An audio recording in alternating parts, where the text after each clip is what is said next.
बिस्मिल्लाहिर्रहमानिर्रहीम अस्सलाम वालेकुम दोस्तों, उम्मीद करता हूँ आप बिल्कुल ठीक ठाक होंगे। दोस्तों आज है 23 जुलाई सन 2021 और दिन है जुम्मा का। आप तमाम दोस्तों को हमारी तरफ से जुम्मा मुबारक हो। तो दोस्तों अगर आप पाकिस्तान, इंडिया, बांग्लादेश में इस वक्त मौजूद हैं, फंसे हुए हैं, तो अगर आप ट्रैवल करके ओमान के अंदर आना चाहते हैं बरास्ता कतर, तो इसके हवाले से एक छोटी सी मालूमात है जो आपके साथ शेयर कर रहा हूँ। ये जस्ट न्यूज़ है, मैं आपको कोई मशवरा नहीं दे रहा कि आप इस रास्ते से ट्रैवल करके ओमान के अंदर इंटर हों।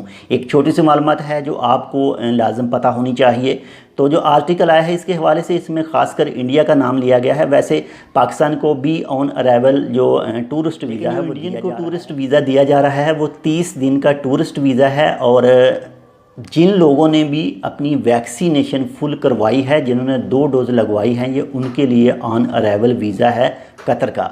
तो इसके हवाले से 30 दिन का वीज़ा है। तो अगर आप ट्रैवल करके आना चाहते हैं तो आपके पास जो एक इंटरनेशनल क्रेडिट कार्ड या फिर डेबिट कार्ड होना चाहिए, जिसके अंदर 5000 कतरी रियाल का बैलेंस मौजूद होना चाहिए। यानी जो तकरीबन अगर ओमानी रियाल की बात करें तो वो बनते हैं 529 रियाल।